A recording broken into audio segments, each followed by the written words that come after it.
CBS 46 News presents Public Affairs on Peach. Good morning and welcome to Public Affairs on Peach. I'm Rebecca Schramm. April is National Autism Awareness Month, and for the next half hour, we are going to discuss the autism spectrum. Not only will we define it, but we will also discuss opportunities for people on the spectrum and where parents can turn for help. We're going to begin that discussion with Kimberly Dick. She is the Executive Director for Autism Speaks for Georgia and Tennessee. Good morning, Kimberly. Good morning. I want to start with a question. What got you involved with Autism Speaks? I first found Autism Speaks organization when my own son, Caleb, who is now 11, was diagnosed with autism at about 2.5 years of age. So this was a challenge, I would imagine, as a new parent.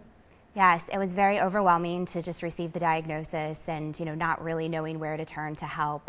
Reached out to Autism Speaks and they guided us through the initial, diagnosis process and still continue to help my family and my son today.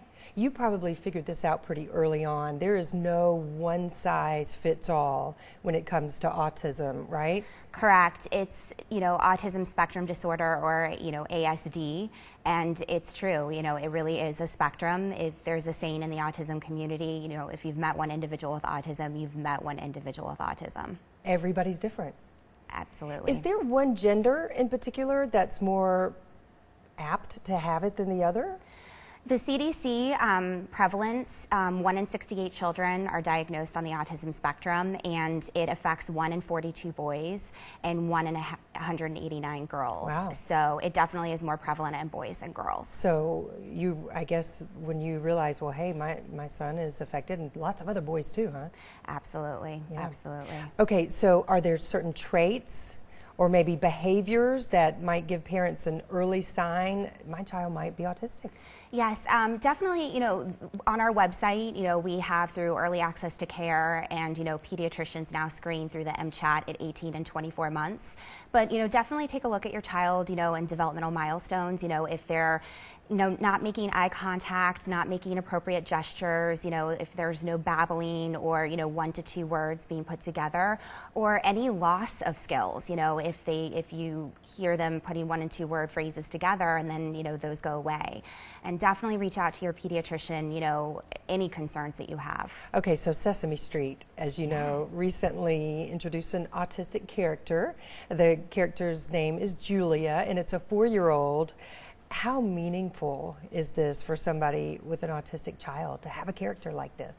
Julia is really amazing. She, kids on the spectrum can, relate to her, especially siblings who might have a brother or sister on the autism spectrum. Julia's just doing a really great job, raising awareness and acceptance. She communicates differently, but like any child wants to be friends. If you haven't seen it, what does she do? What does she do that's different? She, flaps her arms, a lot of sensory, things characteristic of, kids on the spectrum, 1 to 2 word phrases. She might not make eye contact, not necessarily that she's ignoring you. She might take a while to respond. But I bet that's so neat for kids to be able to maybe get some lessons on how to communicate with another child who might have autism or be on the spectrum. Absolutely. I've heard from several friends who have kids on the spectrum that when younger siblings watch it, they're pointing and going, oh my gosh, that's my brother or that's my sister, and, are really excited to see somebody just like their sibling. And it helps normalize it, for families and shows other families in the community that there's nothing wrong with this. It happens, and we just deal with it. Yes, right? She's a great lesson, not just on the awareness, but the acceptance. So if you could deliver one message to parents going through this, what would you want them to know? If they're going through this, their child is on the autism spectrum. What do you want them to know?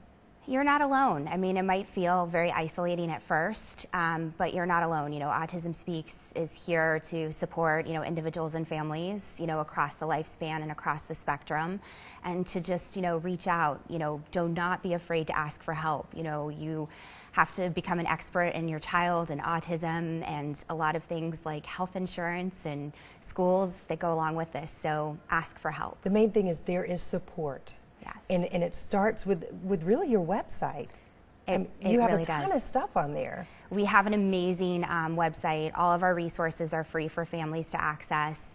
And we have a great autism response team with some amazing toolkits to really help families through all aspects. Kimberly, this is fantastic for families who are maybe just starting to try to figure out what to do next. Do you have a child on the spectrum? What do we do? This is great information. Thank you so much for being here with us. Thank you. This edition of Public Affairs on Peach is just getting started. When we return, a look at resources available for parents whose children are on the autism spectrum. We'll be right back.